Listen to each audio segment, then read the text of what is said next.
একজন মানুষ যখন ঘরে বাইরে সব জায়গায় অবহেলিত হয় তখন তার দুঃখ রাখার কি আসলেই কোনো জায়গা থাকে না। ব্যালন ডিওরের যে লিস্ট আমরা দেখতে পেয়েছি সেখানে রাফিনহা ছিলেন 5 নম্বরে, এটা আপনারা জানেন। কিন্তু কোনো একজন জার্নালিস্টের কাছ থেকে তিনি যে 1 নম্বর হতে পারেন এই ভোটটা পাননি। ইভেন সেটা ব্রাজিল অর্থাৎ তার নিজের দেশেরও কোনো সাংবাদিক তাকে এই ভোটটা দেয়নি। এই লোকটার মানে দুঃখটা কোথায় রাখবেন? শুধুমাত্র ওয়ার্ল্ড ওয়াইড যারা মোটামুটি ভোট দিয়ে থাকেন তারা তো দেয়নি, নিজের দেশের একজন জার্নালিস্ট যখন এই ভোটটা না দেয় তখন সেই দুঃখটা আসলে কোথায় রাখবেন? আপনারা অনেকেই একটা প্রশ্ন করেন, প্রায় সময় আপনারা বলেন যে ব্রাজিলিয়ানরা ক্লাবে ভালো করে, দেশের হয়ে আসলে আসলে তারা কিছুই করতে পারে না। এখন আমি একটু প্রশ্ন করতে চাই যে এই মানুষগুলো দেশের জন্য যে পারফর্ম করবে, আপনারা তাদেরকে আসলে সেই যোগ্য সম্মানটুকু তো মাঠের বাইরে থেকে দিতে শেখেন নাই। দিলে তো অন্তত পক্ষে সে বলতে পারতো যে সারা দুনিয়া আমাকে বিশ্বাস না করলেও আমার দেশের জার্নালিস্টরা অন্তত আমাকে এতটুকু বিশ্বাস করেছে যে আমি আরও একটু ভালো অবস্থানে যেতে পারতাম। তো এই দুঃখটা রাফিনহা আসলে কোথায় রাখবেন? গোটা সিজন জুড়ে রাফিনহা যেটা করেছেন তারপরে কি আর দ্বিতীয় কোনো শব্দ বলার প্রয়োজন আছে যে সে আসলে একটা ভালো জায়গা ডিজার্ভ করে? গত সিজনে বার্সেলোনা যতগুলো কামব্যাক করেছে প্রত্যেকটা কামব্যাকের পেছনে রাফিনহার কিছু না কিছু অবদান তো আছে। এমনকি সামনে থেকেই রাফিনহার উল্লেখযোগ্য অবদানটা আমরা দেখতে পেয়েছি, কিন্তু তাকে এইভাবে অবহেলিত করা হলো গোটা দুনিয়া জুড়ে।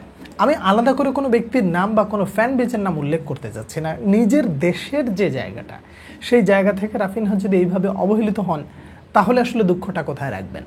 রাফিনহা কি আসলে এই দুঃখটা কোথাও দেখাতে পারবেন বা কাউকে বলতে পারবেন? এই আক্ষেপটাই শুধু উনি করবেন। এর একটা ইম্প্যাক্ট কিন্তু স্বাভাবিকভাবে একটা মানুষের জীবনে পড়ে। কেমন পড়ে? যে আসলে যাদের জন্য এতটুকু করি, যেই দেশের জন্য আমি খেলি, যে দেশকে রিপ্রেজেন্ট করি, সেই দেশ থেকে যদি আমি এই ধরনের সাপোর্টটা না পাই তাহলে দুঃখ থেকে যায়।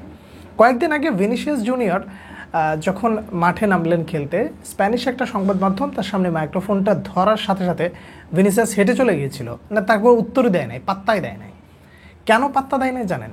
পাত্তা না দেওয়ার কারণ হলো ভিনিসিয়াস জুনিয়র নাকি রিয়াল মাদ্রিদ থেকে চলে যাবেন, এই ধরনের সংবাদ তারা প্রকাশ করেছে। এটা নিয়ে মোটামুটি বেজায় চটেছেন। এই একই বিষয়টা বা একই ধরনের ঘটনা যদি রাফিনহা করেন, বিষয়টা কেমন হয়? যে তার সামনে ব্রাজিলিয়ান কোনো সংবাদ মাধ্যম যদি মাইক্রোফোনটা ধরে একেবারে তাদেরকে কোনো প্রশ্নের উত্তর না দিয়ে এক প্রকার ইনসাল্ট করে যদি তিনি চলে যান, তাহলে কি সেটা খুব অন্যায় হবে? ঠিক তখন দেখবেন যদি এমনটা করা হয় তখনও আবার তার পেছনে লাগা হবে, বিভিন্ন সময় যা তা সংবাদ প্রকাশ করে মোটামুটি তাকে মেন্টালি চেপে ধরা হবে। তো দুঃখটা আসলে রাফিনহা কাকে দেখাবেন? বার্সায় দেখাবেন নাকি ব্রাজিলে দেখাবেন? কোথাও তো আর বাকি নাই, দুটো জায়গা থেকে। এজন্যই শুরুতেই বলেছি যে ঘরে বাইরে সব জায়গায় যদি আপনি ভালো কিছু করার পরেও অবহেলিত হন তাহলে সেই দুঃখটা আসলে রাখার কোনো জায়গা নাই।